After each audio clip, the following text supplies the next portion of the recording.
update regulasi industri logistik dengan para narasumber. Yang pertama kita ada Bapak Rifan Ardianto selaku Direktur PMSE Kementerian Perdagangan Republik Indonesia. Kepada Bapak Rifan,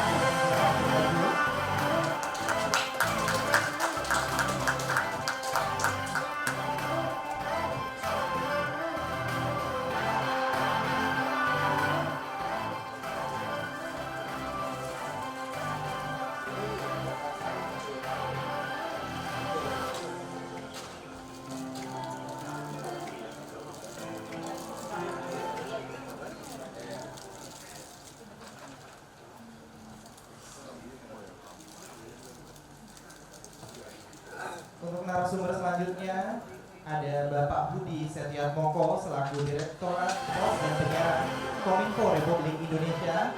Kepada Bapak Budi kami persilakan untuk maju, Pak.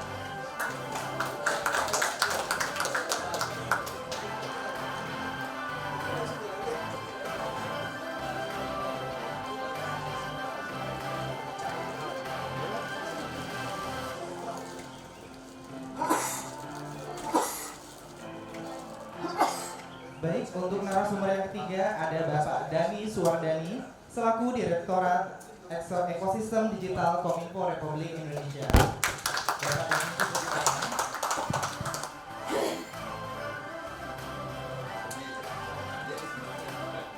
karena untuk para narasumber sudah hadir, untuk talkshow kali ini akan dipandu oleh Bapak Segel Juliansa selaku Ketua Bidang Freight Forwarding ALDI.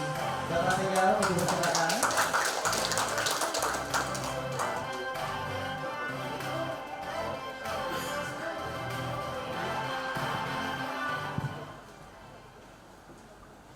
Oke, terima kasih kesempatannya. Pertama, saya kebetulan ditugaskan untuk menjadi moderator. Agak sedikit sulit sebenarnya dengan gayanya Bro Yan tadi, karena di sini saya berhadapan dengan bapak-bapak kementerian yang megang regulasi untuk bisnis kita semua. Tapi kita coba bawakan dengan santai ya, Bapak izin. Sebenarnya saya highlight sedikit Pak, untuk ALDI ini kebetulan mungkin salah satu asosiasi yang cukup aktif berkolaborasi dengan beberapa kementerian.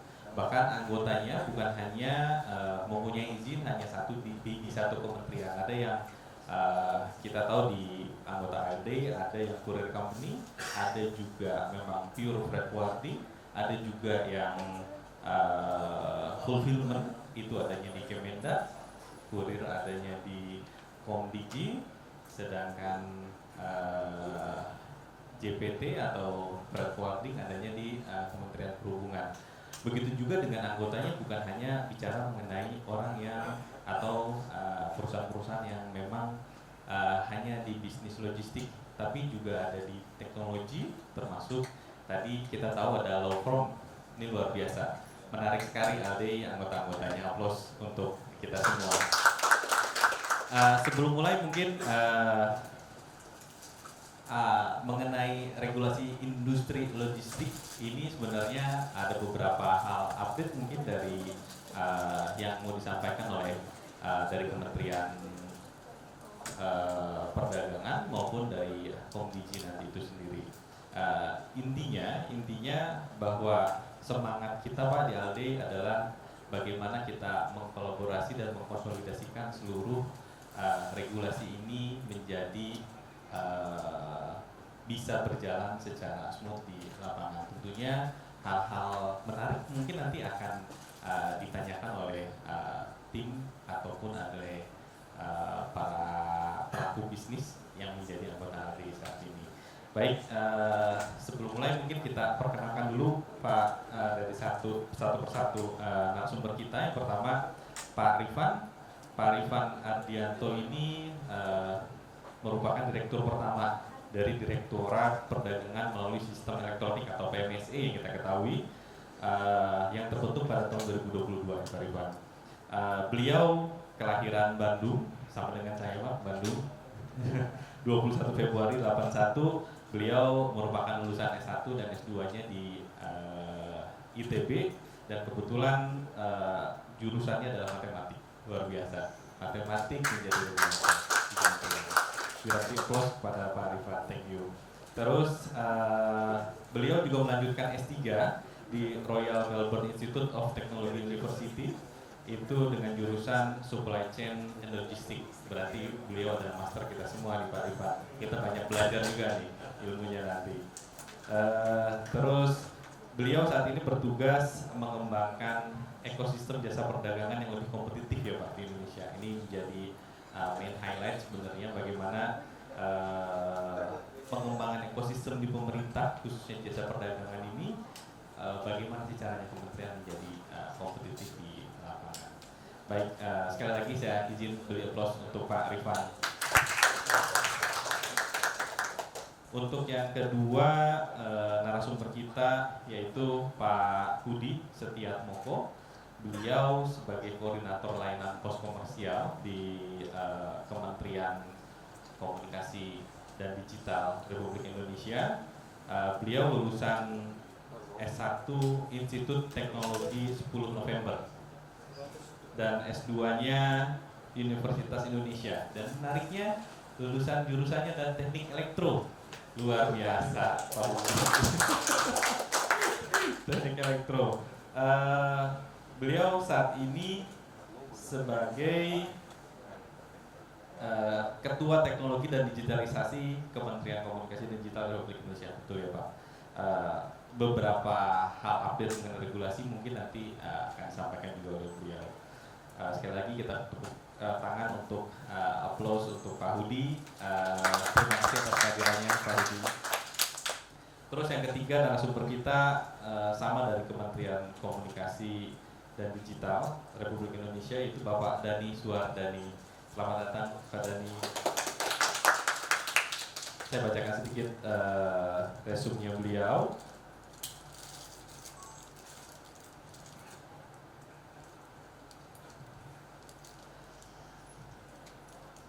Pak Dhani sama juga nih Pak Dhani, ternyata lahir di Bandung. Beliau lulusan S2, lulusan manajemen, jurusan manajemen di Universitas Pancasila. Karir beliau lebih banyak di PPI dulu, di Jen PPI ya Pak, masih di Kominfo dulunya. Dan sekarang beliau sebagai Direktur Pengendalian Ekosistem Digital di Jen Ekosistem Digital. Applause untuk Pak Dhani. Oke. Menarik, yang menarik di sini sebenarnya kita semua pelaku e-commerce ya, pelaku e-commerce yang ada di Indonesia, dan kita tahu bahwa e-commerce mengenerate cukup banyak mengenerate cukup tinggi perekonomian di Indonesia. Nah, banyak hal mungkin yang kita ingin tahu bagaimana sih dari sisi government untuk melindungi dari pebisnisnya itu sendiri, melindungi konsumennya, begitu juga bagaimana aim-nya dari kementerian, baik itu dari Kemendak maupun dari Komdigi, untuk mendorong pertumbuhan domestik dengan memperbaiki proses distribusi dan produksi dalam negeri.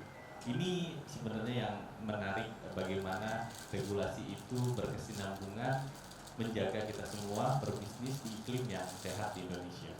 Nah, untuk pertama mungkin Pak Rifan, kita langsung karena ini talk show santai, Pak Rifan, saya pengen tahu sebenarnya bagaimana sih perkembangan PMSE atau e-commerce 5 tahun terakhir di Indonesia, dan sebenarnya regulasi-regulasi apa saja, apakah ada regulasi yang terupdate di 2025 ini atau masih refer ke regulasi-regulasi yang sebelumnya. Dan tentunya kita juga pengen tahu bagaimana Kemendak untuk apa-apa langkah Kemendak untuk mendukung industri ataupun ekosistem perdagangan, jasa perdagangan yang lebih kompetitif. Silakan Pak Rifan. Assalamualaikum warahmatullahi wabarakatuh. Saya Indonesia. Tidak terwakil kita semua, termasuk Kak moderator dari kamu yang jadi kita nyata aja, oke. Terkait dengan perdagangan elektronik ataupun kita istilahkan, memang dalam 5 tahun terakhir kita melihat pertumbuhannya tumbuh secara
apa? Sebenarnya ada 3 hal. Tujuan yang pertama adalah kita ingin bisa menciptakan ekosistem perdagangan melalui sistem elektronik yang sehat, adil, dan juga bermanfaat. Bermanfaat buat siapa? Buat semua pihak, baik pelaku usaha yang terlibat di dalamnya, termasuk di dalamnya juga konsumennya juga. Kemudian juga tujuan Permendag 31 juga bagaimana kita bisa mendorong pengutamaan terhadap pelaku UMKM dan juga produk-produk dalam negeri, di mana di dalamnya pelaku usaha wajib ikut mengutamakan bagaimana mendorong pembinaan, mendorong peningkatan daya saing terhadap produk dalam negeri di dalam pasar platform e-commerce itu sendiri. Kemudian yang ketiga tujuannya adalah untuk memberikan perlindungan konsumen, di mana memang ada beberapa kewajiban-kewajiban yang tadinya di dalam regulasi sebelumnya Permendag 50 lebih banyak dibebankan kepada pedagang dan merchant, tetapi dengan adanya Permendag 31 pengawasan menjadi 3 layer. Satu, dilakukan oleh konsumen melalui sarana pengaduannya. Kemudian yang kedua, dilakukan oleh pelaku usaha, baik pedagang yang berjualan di dalam platform maupun platform digitalnya itu sendiri yang melakukan pengawasan terhadap barang yang dijualnya, terhadap listing barang yang ditawarkan. Dan yang ketiga adalah pemerintah. Jadi 3 layer itu yang kita harapkan bisa mendorong terciptanya ekosistem yang lebih baik itu sendiri. Dan memang terkait dengan kebijakan ke depan, ini masih terus kita godok sebenarnya, karena Permendag 31 2023 tidak bisa berdiri sendiri. Itu akan melibatkan berbagai kebijakan-kebijakan lainnya, baik itu terkait dengan distribusi barang, terkait dengan pengiriman, terkait dengan pembayaran, terkait dengan hal-hal lainnya, termasuk juga perpajakan. Dan inilah kenapa juga dalam 2 tahun terakhir kami juga dengan ALDI sedang mencoba membangun sebuah kebijakan terkait dengan standarisasi sebenarnya. Tujuannya untuk apa? Untuk bisa kita menciptakan standarisasi dari sisi di sektor industrinya. Misalkan contoh standarisasi terkait dengan logistik. Di sini mungkin yang kita lagi bahas nantinya terkait dengan gudang fulfillment. Karena salah satu ekosistem penunjang dari e-commerce adalah pergudangan, yaitu gudang fulfillment. Jadi industri ini masih baru. Jangan sampai ketika terus bergerak tidak ada sesuatu hal yang menjadi standarnya, itu akan ke depan akan sulit. Nah, ini mumpung masih baru, yuk kita bangun kebijakan terkait dengan pergudangan fulfillment yang nantinya akan menunjang terkait dengan e-commerce itu sendiri. Karena memang belum ada sebenarnya, ISO-nya juga belum ada dan sebagainya. Tetapi ketika kita bisa membangun standar industrinya, akan lebih baik lagi. Itu akan memberikan nilai tambah buat industri logistik yang ada di Indonesia itu sendiri. Termasuk juga berbagai hal-hal kebijakan lain yang terus kita dorong untuk menunjang Permendag 31 tahun 2023. Dan mungkin kurang lebih seperti itu dari kami terkait dengan ke depan seperti apa sih kebijakan yang pasti. Kita akan melihat bahwa e-commerce tidak bisa berdiri sendiri. Akan ada ekosistem penunjangnya, logistiknya, pengirimannya, pembayarannya, pergudangannya, dan lain sebagainya yang semuanya harus kita kembangkan seperti itu. Ya tadi gudang ada standar fulfillment-nya. Ya sebenarnya juga ada beberapa hal yang sedang kita coba kaji adalah bagaimana kita bisa menciptakan hub-hub yang ada di daerah. Karena apa? Karena bicara dari sisi tantangan e-commerce, penjualan antar pulau, ongkos kirim yang menjadi kendala. Ketika kita berbicara hal seperti itu, tentu yang bisa dibantu adalah bagaimana memfasilitasi hub-hub gudang yang bisa membantu meminimalisir ongkos kirim bagi para pelaku UMKM itu sendiri. Nah, mungkin kurang lebih seperti itu. Baik, terima kasih Pak Rifan. Aplaus untuk Pak Rifan.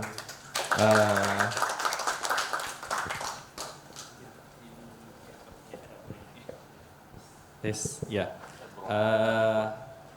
Sangat menarik sebenarnya regulasi dari sisi Kementerian Perdagangan khususnya.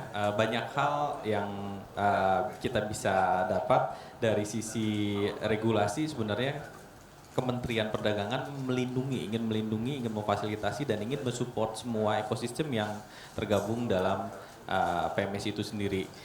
Bergerak tadi bicara mengenai 2 tahun kemarin, 3 tahun kemarin dari perkembangan dari e-commerce. Dari yang tadinya ada website masing-masing, terus e-commerce masuk ke social commerce, dan asumsi social commerce mungkin pertumbuhannya ini luar biasa besar. Dari data yang saya dapatkan bisa sampai 3-4 kali lipat ya Pak Rifan ya untuk social commerce. Ini tantangan sebenarnya, ini bocoran sedikit tapi tantangan juga. Seperti apa nanti ke depan e-commerce dan seperti apa nanti social commerce ke depannya nanti.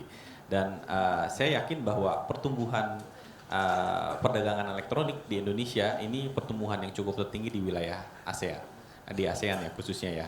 Dan hal ini tentunya membutuhkan konsolidasi, membutuhkan kerjasama kita semua dari stakeholders, dari pelaku maupun dari masyarakat itu sendiri. Bagaimana literasi teknologi, bagaimana literasi dari sisi regulasi ini bisa smooth atau bisa tersosialisasikan dengan baik ke seluruh pelakunya. Terima kasih Pak Rifan. Ada beberapa satu hal mungkin pertanyaan nih Pak Rifan dari moderator nih Pak. Sebenarnya dengan sisi asosiasi ALDI saat ini ataupun asosiasi yang lainnya, dukungan apa nih Pak yang sebenarnya diperlukan oleh kementerian nih Pak untuk kita semua bisa berjalan, berkolaborasi dan mengkonsolidasikan seluruh hal yang menjadi tantangan baik itu di internal kita maupun dari luar, karena tadi juga importasi pun sebenarnya menjadi tantangan kan Pak. Gitu. Silakan Pak Rifan. Oke, terima kasih.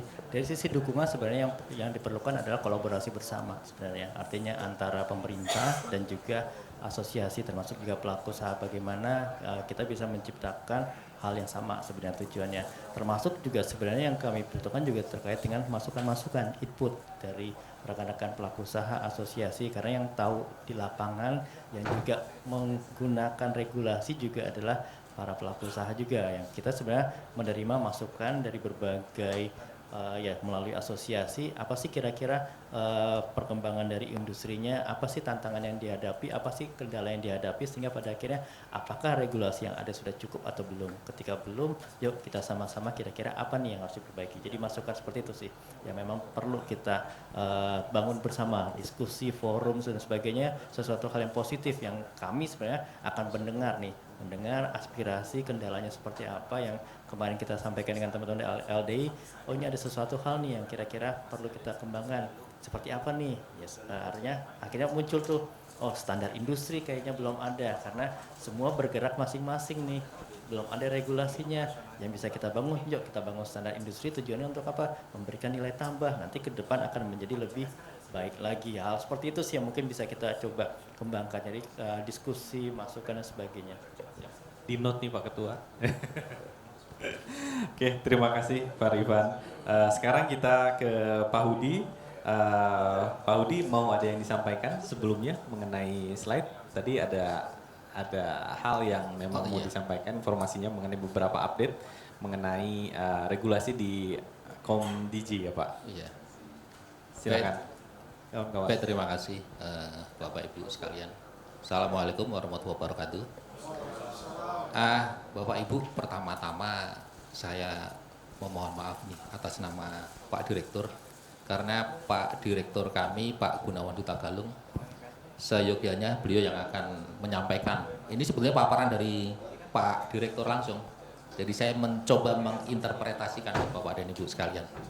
Kebetulan beliau mendapat mandat atau amanah untuk hadir di Surabaya karena ada acara dengan OJK. Jadi beliau meminta saya untuk mewakili beliau. Sebetulnya cuma ada 2 slide Bapak dan Ibu. Yang pertama sebetulnya ini kita ingin menyoroti terkait dengan skor LPI. Jadi skor LPI itu kan tahun 2018 itu kan kita 3,15. Tetapi di tahun 2023 ini kan turun ya, jadi 3,00. Artinya apa?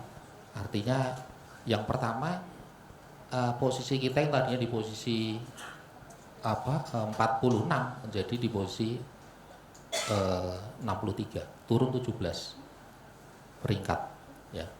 Nah, ternyata kita ini di bawah Malaysia ya, di bawah Thailand, di bawah Vietnam. Ada PR besar ternyata di depan mata kita. Jadi otomatis ini akan membuat karena ini yang mengeluarkan adalah Bank Dunia, maka di depan mata terbentang tantangan yang cukup besar. Indeks biaya logistik kita secara nasional itu tahun 2022 itu 14,29% Bapak dan Ibu sekalian dari PDB ya. Nah tahun ini kita pemerintah sebenarnya sudah menetapkan target ya. Untuk tahun 2025 itu 13,52 ya. Kemudian sampai dengan kabinet ini nanti tahun 2029 itu 12,5, dan pada saat nanti kita mencanangkan Indonesia emas ya, di 2045 itu targetnya ada 8%. Tentu ini butuh effort yang luar biasa karena kita ini kan negara kepulauannya yang mempunyai pulau yang sangat banyak gitu. Ini tantangan-tantangan ke depannya sangat terbuka. Nah, kalau Bapak dan Ibu, kalau kita melihat blueprint ya, cetak biru pengembangan sistem logistik nasional ya, itu Perpres 26 tahun 2012. Ini kan sudah lama sekali ya. Sudah lama sekali. Nah, pada saat ini pemerintah sedang menyiapkan regulasi ya yang terkait dengan penguatan logistik nasional. Ya. Penguatan logistik nasional, Bapak dan Ibu, mungkin ini sedang dalam proses nih. Mungkin Bapak dan Ibu juga mungkin barangkali terlibat juga di dalamnya memberikan masukan-masukan ya. Nah, di situ ada 3 strategi yang dilakukan oleh pemerintah. Ya, yang pertama ini terkait dengan penguatan, ya, penguatan infrastruktur, ya, konektivitas infrastruktur dan layanan backbone, sama sarana penunjang logistik. Nah, di situ banyak yang berperan ada dari Kementerian Transportasi, karena di situ ada program yang disebut dengan pemanfaatan sarana dan prasarana transportasi. Kemudian ada juga pemanfaatan sarana perdagangan dan industri. Ini banyak teman-teman dari Kementerian Perdagangan dan Perhubungan, termasuk PLB, ya, pemanfaatkan pusat logistik berikat. Nah, di strategi yang kedua itu di penguatan logistik nasional itu ada strategi yang terkait dengan penguatan integrasi dan digitalisasi logistik nasional. Nah, Bapak dan Ibu, kami dari Kementerian Komdiji itu berada di klaster ini, banyak berhubungan dengan klaster ini, Bapak dan Ibu. Nah, di dalam draft itu yang sedang dibahas ini, Bapak dan Ibu, kita sudah memasukkan beberapa rencana aksi, ya, rencana dari Komdiji. Kami dari Komdiji ini ada beberapa direktorat juga, ya, salah satunya ada direktorat yang terkait dengan kecerdasan buatan. Kemudian ada juga yang pos dan penyiaran. Dulu kami di direktorat pos, sekarang nomenklatur yang baru berubah menjadi pos dan penyiaran. Jadi kebetulan saya banyak mengurusi penyiaran ini, Bapak dan Ibu. Banyak mengurusi penyiaran ini. 6 bulan yang lalu gitu ya. Semenjak 6 bulan yang lalu nomenklatur baru, kemudian saya banyak terlibat di penyiaran. Tapi kemudian di dalam rencana aksi itu yang kita terjemahkan langsung di dalamnya itu ada 4 rencana aksi yang sudah kita lakukan, yaitu terkait dengan mendorong pemanfaatan fitur track and trace, kemudian penyusunan regulasi standar mutu, standar layanan, waktu dan ketentuan. Ini ada semua di dalam PM kita. Kemudian fasilitasi dan promosi adopsi sama menciptakan ekosistem kolaborasi antar stakeholder. Nah, Bapak dan Ibu, semua yang sudah rencana aksi ini kita tuangkan semua itu di dalam peraturan menteri. Peraturan menteri kemarin kita sudah meet juga dengan teman-teman dari Asperindo, termasuk dengan Ketua Umum ALDE, ya, dengan Pak Dirjen juga. Informasi dari Pak Dirjen itu PM-nya ini sudah ditandatangani, tinggal diundangkan aja. Nah, apa itu isi PM ini, Bapak dan Ibu? Jadi PM ini PM ini sangat apa ya? Sangat komprehensif sekali. Terdiri dari 10 bab, 130 pasal. Luar biasa ini. 130 pasal. Itu kalau dihitung-hitung ada 48 halaman. Kalau ditambah lampirannya 4 lampiran itu jadi 77 halaman. Itu luar biasa. Tapi ini komprehensif sekali, Bapak dan Ibu. Dan proses PM ini sudah melewati mekanisme penyusunan peraturan yang berlaku. Jadi sudah mendapatkan masukan dari Bapak dan Ibu sekalian, dari asosiasi, kemudian dari akademisi dan sekalian. Nah, saya ingin menyampaikan beberapa update Bapak dan Ibu terkait dengan substansi dari peraturan Menteri tentang layanan pos komersial, yaitu yang pertama terkait dengan persyaratan penyediaan layanan pos. Di situ kita ini kan punya 5 layanan ya, komunikasi tertulis dan surat elektronik, kemudian ada layanan paket, kemudian layanan logistik, layanan transaksi keuangan, dan layanan keagenan. Nah, di dalam persyaratannya itu untuk pos dan logistik itu Bapak dan Ibu, di situ ada kewajiban-kewajiban yang wajib disediakan oleh Bapak dan Ibu. Ada beberapa misalnya terkait dengan transportasi, ya, kemudian terkait dengan pergudangan, kemudian dengan kehadiran perwakilan dalam bentuk gerai, kemudian ada juga kewajiban untuk menyediakan call center, pusat aduan, ya. Nah, kalau untuk logistik sendiri Bapak dan Ibu ada kewajiban, yaitu kewajiban untuk pembayaran secara digital yang bisa diakses secara online. Nah, itu ada beberapa persyaratan-persyaratan yang membutuhkan sarana dan prasarana yang harus dilengkapi. Kemudian dukungan dalam menciptakan atau menjaga iklim persaingan usaha. Ini ketentuan terkait dengan tarif. Jadi di situ juga dikatakan bahwa Menteri dapat melakukan evaluasi terhadap tarif. Sehingga dengan dasar evaluasi ini, nanti Menteri juga bisa menetapkan batas atas dan batas bawah. Untuk menjaga apa? Untuk menjaga supaya tidak terjadi persaingan yang berdarah-darah. Untuk menjaga ini semua, sehingga iklim industri dapat tumbuh dan berkembang. Nah, kemudian di standar pelayanan Bapak dan Ibu, itu ada dicantumkan juga kepastian waktu. Ini kepastian waktu layanan itu juga diatur. Jadi di situ nanti kan ada pengiriman 1 hari ya. Itu ada pengiriman yang 6 jam, pengiriman yang 6 sampai 12 jam, termasuk pengiriman antar kota dalam pulau. Itu maksimum cuma 3 hari. Kemudian antar kota, antar pulau itu maksimum 7 hari. Dan ada kekhususannya untuk daerah-daerah yang terpencil, daerah-daerah tertinggal, dan daerah-daerah di perbatasan itu paling lama 20 hari. Itu sudah ada pembatasan. Kemudian kepastian biaya layanan. Biaya layanan ini dihitung berdasarkan cost base ya Bapak dan Ibu. Di situ ada harga produksi, kemudian ada biaya operasional, dan ada margin, termasuk biaya promosi, biaya launching, dan lain sebagainya. Dan termasuk nanti ada harga diskon pun juga ada di situ. Cuman harga diskon itu kalau kita lihat di peraturan itu nanti nilainya setelah diberikan diskon harus tetap di atas atau sama dengan harga pokok produksi, gitu. Tapi ada disebut juga dengan nanti di situ ada biaya promosi dan lain sebagainya. Kemudian terkait dengan kejelasan prosedur, produk layanan, kompetisi SDM. Kompetisi SDM ini juga nanti harus bersertifikat Bapak dan Ibu. Harus ditunjukkan, dibuktikan dengan sertifikat. Kemudian keamanan, kerahasiaan, dan keselamatan kiriman. Ini kan kalau asuransi itu kan sifatnya kan voluntary ya, nggak wajib ya. Tapi Bapak dan Ibu kan wajib memberikan penawaran kepada pengguna. Kemudian penanganan aduan, penanganan aduan ini Bapak dan Ibu, ini sekarang juga sudah diatur. Jadi aduan itu harus dibalas dalam waktu 1 kali 24 jam. Harus ada respon, gitu. Harus ada respon. 1 hari itu harus ada respon. Kemudian aduan yang sifatnya kehilangan barang, gitu ya. Aduan yang sifatnya kerusakan barang itu harus ditindaklanjuti dengan bentuk pergantian itu paling lama 7 hari. Tapi kemudian kalau aduan yang sifatnya keterlambatan dan aduan yang sifatnya salah layanan itu harus diberikan ganti rugi paling lama 3 hari.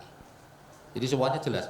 Makanya PM ini kemudian menjadi sangat komprehensif dan banyak karena kita sudah masuk ke detailnya dan ini masukan dari teman-teman sekalian, masukan dari masyarakat. Semua kita undang, kita memberikan masukan, termasuk jaminan pemberian ganti rugi. Nah, kalau pemberian jaminan ganti rugi ini Bapak Ibu itu masih sama dengan dengan yang ada di BP, yaitu paling banyak 10 kali dari harga kiriman. Tapi di satu sisi Bapak dan Ibu ada juga kewajiban untuk memberikan pemanfaatan teknologi, penggunaan QR code untuk mempermudah sebetulnya ini ya. QR code karena apa? Kalau kiriman itu nanti muncul nama, nomor telepon, alamat itu kan sebenarnya sudah data pribadi ya. Itu kan data pribadi yang harus dilindungi. Maka data pribadi itu kemudian dimasukkan ke dalam QR code. Jadi semuanya di dalam QR code. Kemudian ada sistem lacak kiriman, track and trace. Ya, jadi kita bisa tahu lah kiriman kita sudah sampai mana. Jadi kita bisa memperkirakan kapan nyampe. Kemudian sistem informasi penyelenggaraan pos dan platform kerjasama logistik. Nah, kami dari Kementerian Komdiji ya, Direktorat Pos dan Penyiaran, kita sedang mengembangkan platform kerjasama layanan logistik yang disebut dengan Digital Hub Logistik. Gitu. Jadi nanti kita juga akan minta masukan dari Bapak dan Ibu sekalian dan kita berkoordinasi dengan teman-teman dari ALDE ya terkait dengan ini. Kemudian ketentuan interkoneksi antar penyelenggara pos ini kolaborasi. Ya, jadi ada daftar penawaran interkoneksi, ketentuan tarif interkoneksi, penyelesaian persediaan. Nanti Bapak dan Ibu diminta untuk membuka seluas-luasnya titik layanan yang ada di Bapak dan Ibu, termasuk mitra dan cabang, karena ada kewajiban untuk interkoneksi. Terakhir ketentuan-ketentuan lain ya terkait dengan penyelenggaraan pos ya untuk keperluan kebencanaan yang harus Bapak dan Ibu siapkan juga. Kemudian indeks kinerja penyelenggara pos nanti akan disampaikan evaluasinya. Pemanfaatan tingkat komponen dalam negeri juga sudah dimasukkan Bapak dan Ibu.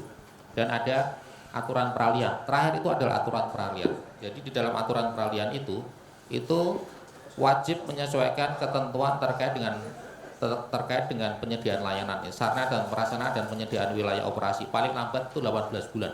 Jadi kalau sudah dapat izin, itu para penyelenggara itu mempunyai kewajiban untuk menyesuaikan dengan peraturan menteri ini paling lambat 18 bulan. Ya, untuk penyelenggara yang sudah memiliki izin dan 12 bulan untuk yang izin baru. Saya kira itu Mas Eka. Terima kasih. Wassalamualaikum warahmatullahi wabarakatuh. Waalaikumsalam warahmatullahi wabarakatuh. Aplaus untuk Pak Hubi. Sangat menarik ya Pak Hubi ya. Ada 7 substansi yang kita dikasih teaser nih. Ternyata peraturan Menteri tentang layanan pos komersial sudah di-signing ternyata. Sudah di-signing artinya kita tunggu nanti sosialisasinya ya Pak Hubi ya. Secara umum 7 substansi tersebut merupakan jawaban yang selama ini mungkin pemain-pemain kurir agak sedikit mempertanyakan mengenai predatory pricing, mengenai regulasi, terus mengenai standar-standar apa sih izinnya saat ini kan tentunya hal ini menjadi angin segar juga oleh kepada seluruh pemain kurir di Indonesia mengenai peraturan atau regulasi yang cukup komprehensif. Dengan adanya 7 substansi tersebut mudah-mudahan membuat iklim dari sisi PMSE di perdagangan kurir di e-commerce ini menjadi lebih sehat dan tentunya ini juga mendukung persaingan usaha yang adil dan lebih kompetitif nanti ke depannya. Thank you Pak Budi. Untuk selanjutnya karena durasi juga nih mohon maaf Pak Dani pun ada hal yang mau disampaikan mengenai beberapa hal mengenai pengawasannya mungkin ya Pak ya. Di Komdiji bagaimana pengawasan mengenai layanan pos dan logistik itu sendiri nanti di Komdiji. Kepada Pak Dani kami persilahkan Pak. Baik, terima kasih Mas Ega atas waktu dan kesempatan. Assalamualaikum warahmatullahi wabarakatuh. Selamat siang, salam sejahtera untuk kita semua. Yang saya hormati para narasumber dari Kemendak, salam kenal Pak. Kemudian juga mitra juga, teman juga di Direktorat Pos dan Logistik. Dulu Direktorat Pos, sekarang jadi digabung Direktorat Pos dan Penyiaran, Direktorat Logistik. Dan Bapak Ibu sekalian dari LD, terima kasih atas undangannya. Jadi seperti tadi yang disampaikan oleh Mas Budi, jadi ada Direktorat Pos dan Penyiaran yang mengeluarkan polisi dan kebijakan atau menetapkan regulasi. Kemudian setelah ditetapkan dalam bentuk regulasi, seperti yang tadi disampaikan ada 7 poin ya. Yang salah satu poin utamanya tadi beberapa standarisasi yang nanti akan menjadi kewajiban yang harus dipenuhi oleh para penyelenggara pos pada umumnya. Nah, kemudian di Dirjen Ekodik juga ada Direktorat Pengendalian Ekosistem Digital. Kalau dulu namanya Direktorat Pengendalian Pos dan Informatika. Dulu underline-nya posnya di depan, sekarang jadi Direktorat Pengendalian Ekosistem Digital. Nah, bagian dari pos, tel, dan siap ada di ekosistem untuk pengawasan. mungkin pada kesempatan ini saya coba sharing beberapa profiling ya dari industri pos itu sendiri. Kemudian juga mungkin nanti akan coba kita sampaikan beberapa hal yang diatur kewajiban, tapi mungkin masih koridornya di dalam PM4. Seperti yang tadi disampaikan Mas Rudi kan sudah ditandatangan PMLPK-nya, tapi mungkin kita perlu nunggu lagi untuk diundangkan. Nanti setelah itu bisa dipublish, ya, disosialisasikan. Dan mungkin nanti PR-nya juga perlu ada turunan juga dari PM, misalnya untuk juknis yang ditetapkan dalam keputusan dirjen atau dalam ketetapan dirjen. Nah, itu yang mungkin nanti jadi PR kita ke depan untuk segera melakukan penyusunan regulasinya agar bisa segera diimplementasi. Kalau boleh di-share. Ya. Jadi kalau melihat perkembangan dari jumlah izin yang dikeluarkan, jadi yang dikeluarkan izin itu ada di Direktorat Pos dan Penyiaran. Kalau melihat dari trennya memang dari tahun 2021 sampai 2022 trennya itu selalu tumbuh ya.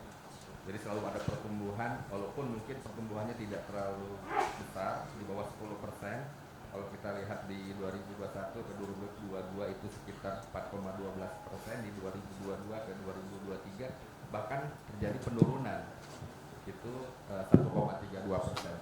Tapi secara CAGR itu pertumbuhannya masih positif gitu ya. Jadi dari trennya selalu ada pertumbuhan. Begitu juga kalau kita lihat dari sisi growth atau dari sisi revenue gitu ya. Jadi pertumbuhan revenue-nya itu dari year on year dari 2021 ke 2022 itu ada pertumbuhan 34,7%. Bahkan di 2022 ke 2023 juga pertumbuhannya 38,05%. Nah, dari sisi growth memang dari sisi revenue ada pertumbuhan, tapi walaupun tadi disampaikan Mas Rudi dari sisi biaya yang mungkin masih menjadi PR kita bersama gitu, artinya kos logistiknya masih tinggi gitu kan. Walaupun tadi ditargetkan mungkin di tahun berapa tadi saya agak lupa, 2045 itu diharapkan bisa 8% gitu ya.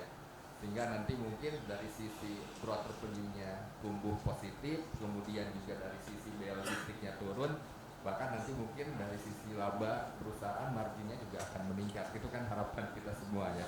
Apalagi nanti sudah ditetapkan tadi permen tentang LPK tadi, yang harapannya tadi nanti akan bisa meningkatkan tata kelola industri yang lebih sehat. Ya.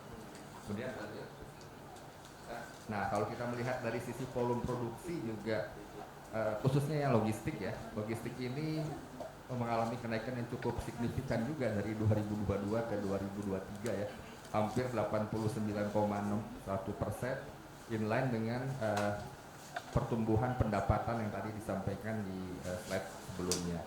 Walaupun nanti PR-nya adalah biaya logistik yang perlu kita tekan bisa sampai dengan 8%, jadi bawah 10%. Nah, untuk jenis layanan-layanan lainnya memang masih ada pertumbuhan, misalnya seperti layanan komunikasi tertulis, walaupun ini mungkin juga sudah tidak terlalu banyak ya dari sisi volume. Nah, bahkan tapi ini ada yang menarik untuk layanan paket kiriman, bahkan itu volumenya turun. Nah, ini mungkin jadi yang perlu kita cermati gitu. Dari sisi logistik yang naik, tapi dari sisi layanan paket bahkan terjadi keturunan nih, di penurunan di 2022 ke 2023.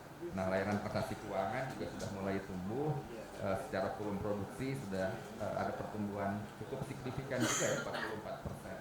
Kemudian di agen pos juga ada pertumbuhan juga sekitar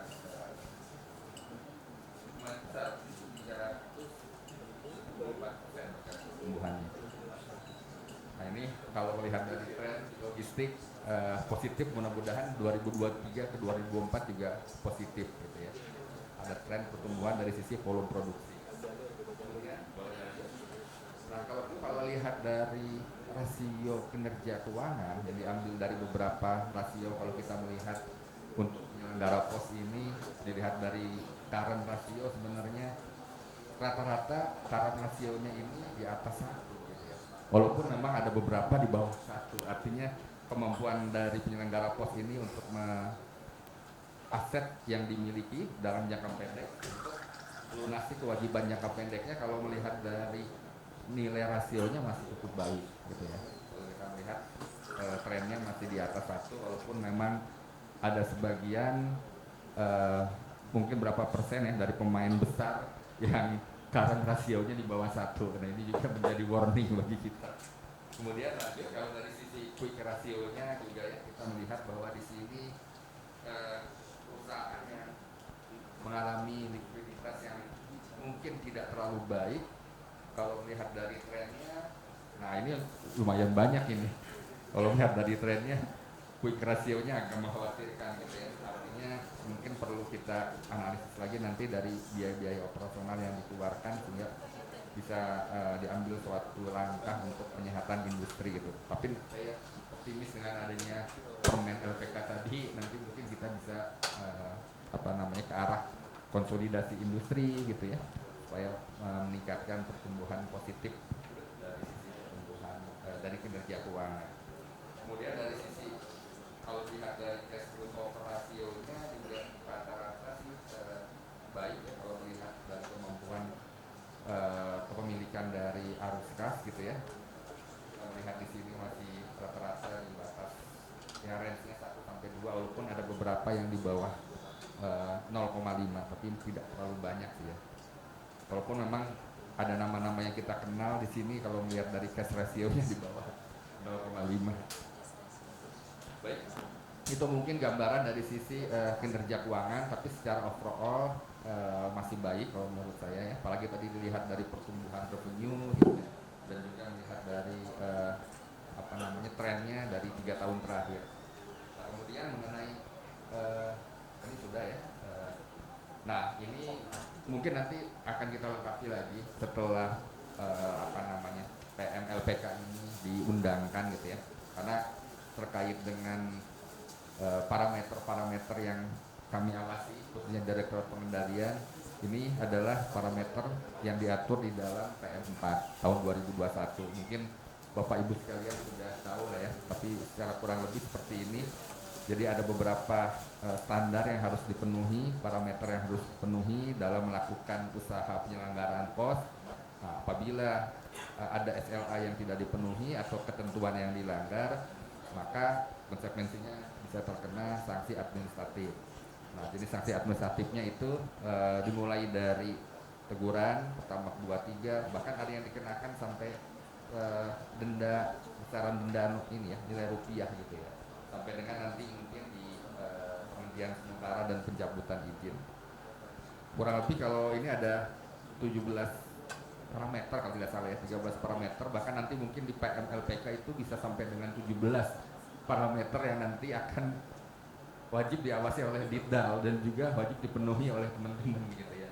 Nah makanya kita perlu nanti melakukan akan dibentuk tim Pokja ya, untuk mungkin pada saat sosialisasi atau nanti akan ada aturan turunan dari PMLPK ini, dan juga mungkin nanti kita perlu sama-sama memahami tentang jenis-jenis standarisasi atau aturan yang harus dipenuhi supaya tidak terkena konsekuensinya kalau itu tidak dipenuhi gitu ya. Artinya di sini sudah menunggu gitu ya, kalau itu tidak memenuhi maka akan terkena sanksi administratif seperti yang ditampilkan di layar kurang lebih. Nah kalau kita melihat dari data rekam jejak kepatuhan dari 700 penyelenggara pos sih alhamdulillah ya, dari sisi compliance-nya itu baik gitu ya. Jadi ini saya sangat apresiasi sekali, memberikan reward juga kepada Bapak Ibu sekalian dari para penyelenggara pos khususnya yang memberikan layanan logistik. Kalau kita melihat dari parameter yang tadi, tingkat pelanggarannya itu sangat kecil lah ya, artinya mungkin rata-rata semua sudah memenuhi compliance yang diatur dalam PM4 tahun 2021. Mudah-mudahan nanti yang di PMLPK juga dapat terpenuhi semua ya, sesuai dengan standar yang sudah ditetapkan. Nah ini mengenai yang terakhir mungkin ada juga kewajiban yang memang disetorkan ke negara melalui PNBP, KPL, PU Pos. Juga kalau kita melihat trennya juga naik terus ya, mungkin inline juga dengan pendapatan atau net income yang diperoleh oleh para penyelenggara pos. Di tahun 2024 terakhir itu ditargetkan 7,5 miliar dengan realisasi 106. Nah, tapi memang untuk pengenaan PNBP ini dikenakannya terhadap net income, jadi bukan terhadap revenue, gross revenue-nya. Baik, itu mungkin yang dapat saya sampaikan sebentar sharing mengenai profil industrinya dan juga dari data compliance kita terhadap para penyelenggara pos yang ada. Demikian saya kembalikan, terima kasih Mas Ega. Terima kasih Pak Dhani, luar biasa banyak update nih untuk kawan-kawan dari Asosiasi ALDE mengenai beberapa update atas regulasi yang terbaru. Banyak hal juga yang kita bisa dapat bahwa sudah ada pembatasan atas beberapa pelaku bisnis yang nantinya mungkin kita harus juga tahu secara compliance-nya ya Pak, karena di situ ada juga mengenai denda, terus juga mengenai pos atas atau sampai dengan pencabutan izinnya itu sendiri gitu. Ada 5 rekomendasi tadi yang saya coba tarik semua mengenai kebijakan konsolidasi. Ya kan, regulasi peraturan menteri ini, permen ini akan bicara mengenai kebijakan konsolidasi, terus bicara mengenai pemerataan infrastruktur, terus juga bicara mengenai kolaborasi antara penyelenggara, bahkan diminta juga penyelenggara mengenai menyetorkan mengenai tarif dan networknya ya Pak, sehingga bisa saling interkoneksi kalau tadi bicaranya di substansinya. Terus bicara mengenai digitalisasi layanan dan salah satu yang paling penting yaitu regulasi tarif. Ini yang mungkin yang jadi angin segar kita semua. Nah, dari pemaparan 3 hal tadi sebenarnya cukup banyak pasti pertanyaan dari teman-teman. Kita punya waktu berapa menit ya, teman-teman? 5 menit ya. Mungkin saya buka nih pertanyaan kepada audiens, silakan Pak.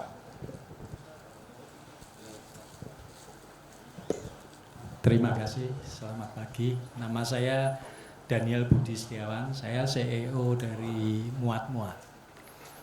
Saya lulus dari mesin ITB, kebetulan sama dengan Pak Rifan, alumni, tahun 80. Ya, jadi pertanyaan saya gini,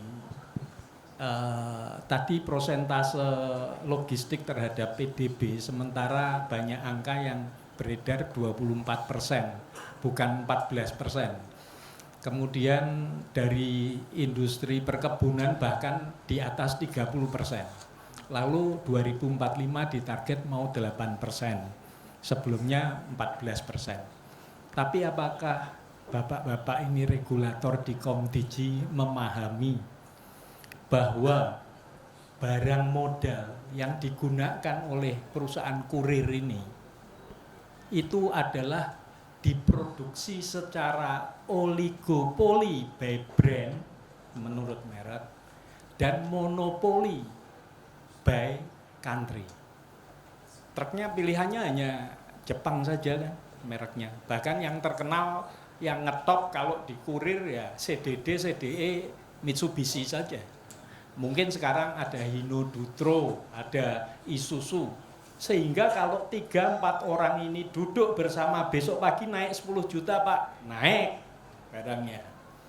Nah, pemerintah masih memproteksi yang seperti ini. Jadi ada 4, saya menginventaris ada 4 variabel yang dikontrol oleh pemerintah dan hanya 2 variabel yang dikontrol oleh swasta. 4 variabel itu, 1, barang modal ini tadi. Sejak zaman Orde Baru diproteksi ya, diberi pasangan tarif.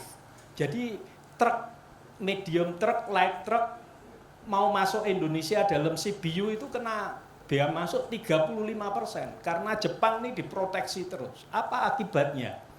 Akibatnya pada tahun 78 1 yen itu 2 rupiah nilai tukarnya. Sekarang 1 yen 110 rupiah, berarti yennya meningkat 55 kali lipat. Tapi harga agregatnya, harga truk Fuso tahun 78 4.800.000. Sekarang truknya harganya 800 juta sampai 1,3 miliar. Harga agregatnya naik 150 sampai 250 kali lipat. Sedangkan mata uangnya hanya naik 50 kali lipat. Apakah ini industri yang awalnya itu sudah lebih dari 50 tahun, sudah dari bayi ketika industrinya masih bayi, sekarang sudah dewasa, sudah 50 tahun lebih. Kenapa proteksi ini nggak dicopot? Ini kan harus dilepas ini Menteri Perindustrian. Terus terang Jepang berkantor di Menteri Keuangan, berkantor di Kementerian Perindustrian, ikut mengatur semuanya itu supaya eksistensi oligopoli dan monopolinya tetap dikip di tangannya dia.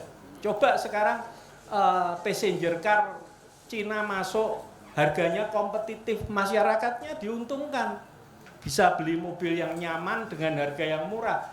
Dulu Kijang itu suspensinya untuk barang, pernya per daun, dipakai untuk kendaraan manusia. Coba seperti itu ya. Jadi itu satu. Yang kedua, apa yang dikontrol oleh pemerintah? Infrastruktur. Infrastruktur ini kunci daripada efisiensi itu. Yang ketiga apa? BBM, harga BBM dan falas. Kalau nilai rupiahnya melemah terus, dulu hanya 8.800 sebelum reformasi. Sekarang hampir 17.000. Lah nggak naik dari mana? BBM dulu berapa, sekarang berapa? Ini kontrolnya di pemerintah semua. Yang terakhir, perizinan dan birokrasi. Ada 4. Sedangkan swasta hanya bisa melakukan digitalisasi ini sebagai bagian daripada efisiensi pasar. Yang kedua, fisiknya pengemudi. Pengemudi di Eropa itu kalau 1 tahun mileage-nya bisa 200 sampai 250.000 kilometer. Di Indonesia hanya 50.000, 60.000. Saya kebetulan ketua WUSU. Saya punya atlet tidak pernah jadi juara nih di Jawa Tengah, nggak pernah jadi juara. Kenapa? Saya datangkan pelatih. Ternyata atletnya tidak latihan fisik. Jadi secara fisik tidak latihannya WUSU-nya saja. Lah, pengemudi juga gitu. Fisiknya mungkin di Indonesia ini nyetir 3 jam gitu, udah istirahat dulu 6 jam. Jadi fisiknya tidak bagus, bagaimana mau efisien? Sekalipun sudah dibuatkan tol misalkan. Gitu ya. Jadi 2 hal itu tadi dikontrol oleh swasta, tapi 4 yang lain itu pemerintah yang ngatur. Jadi kalau ini tidak ditata dengan baik, omong kosong akan jadi 8% pada 2045. Itu menurut saya satu. Yang kedua, tadi dari diskusi yang pertama dikatakan bahwa ini teknologi. Teknologi dan ini ada segmentasinya, bermainnya. Lah saya merasa asosiasi ini terlalu luas. Kalau terlalu luas, ada kurir, ada tadi, tapi banyak yang mendominasi kurir menurut saya. Jadi apakah tidak dipikirkan asosiasi ini standingnya hampir seperti Kadin, tapi kemudian baru dibagi. Karena seperti JNT, JNE itu bagian dari shippernya kami di online tracking. Kalau mereka shortage, tidak punya lagi truk, peak season, dia tidak mungkin invest lagi, dia harus nyari kendaraan truk dari siapa. Kalau JNT-nya habis truknya, udah. Karena ini peak musim orang kirim barang. Lah dia carinya truk di tempat kami. Nah ini menurut saya asosiasinya mungkin harus dibuatnya justru asosiasi kurir logistik. Nah itu digital ekonomi. Nah, itu nanti tracking logistik. Nah, sehingga jelas ini perlu suatu segmentasi menurut saya. Jadi tidak bisa meluas, justru tidak efisien di dalam berorganisasi. Tadi sudah ada pernyataan dari lapangan dan para pelakunya bahwa mau tidak mau ada segmentasi, tidak bisa diingkari lagi. Ya itu 2 hal mungkin Pak Imam dan Komdiji yang saya sampaikan. Yang pertama mungkin dari pihak pemerintah. Sekian, terima kasih. Baik. Terima kasih Pak, cukup dalam juga ya masukannya ya. Banyak hal yang sebenarnya kita lihat memang ada faktor-faktor bukan hanya dari government, bukan dari pemerintah, tapi juga dari pihak swasta. Ada pengendalian dalam satu faktor tersebut. Mungkin bisa direspon Pak, dari Pak Rifan atau dari Pak Dani mungkin. atau Pak Hudi silahkan Pak. Ini lebih kepada masukan aja Pak sebenarnya, cuman bagaimana dari sisi kementerian melihat hal tersebut Pak gitu. Silahkan Pak. Ya, kalau kami Pak, jadi nanti kita tampung masukannya Bapak dan Ibu. Jadi karena ini kan banyak beberapa yang di luar Komdiji ya. Nanti kita sampaikan kepada pimpinan, terutama juga di dalam beberapa pembahasan terkait dengan penguatan logistik nasional. Karena ini kan terkait dengan beberapa kementerian dan lembaga ya. Nanti di situ akan banyak sekali instansi dan lembaga yang terkait. Nanti kita bisa sampaikan termasuk tadi Pak, barang-barang yang dari Jepang, kemudian oligopoli, ya, monopoli dan lain sebagainya, masukan dari Bapak. Saya kira itu Mas Ega. Terima kasih Pak. Ada tambahan mungkin dari Pak Dani? Itu udah. Ya, terima kasih Pak. Tadi masukannya memang dari pimpinan kami juga sangat menjadi concern ya untuk terjadinya penurunan biaya logistik. Seperti tadi Bapak sampaikan ada beberapa hal yang nanti mungkin akan kita eskalasi juga ke pimpinan kita, bahwa yang 4 faktor yang tadi disampaikan Bapak itu benar, itu adalah merupakan satu parameter yang memang mau nggak mau itu harus dijaga stabilitasnya supaya dapat terjadinya tadi angka biaya logistik kita bisa sampai dengan 8%. Nah, terkait faktor-faktor lain yang menjadi hambatan tadi, misalnya ada beberapa regulasi di kementerian KL yang lain, mungkin nanti kita bisa koordinasi dengan Pak Rifan juga gitu ya. Mungkin kita bisa inventarisir gitu ya beberapa hambatan dari sisi, mungkin bukan hanya di sisi regulasi Komdiji, tapi ada beberapa regulasi yang dari KL yang lain yang terkait, atau bahkan mungkin dari pemerintah daerah. Nah, ini mungkin kita perlu duduk bareng. Terima kasih Pak tadi masukannya.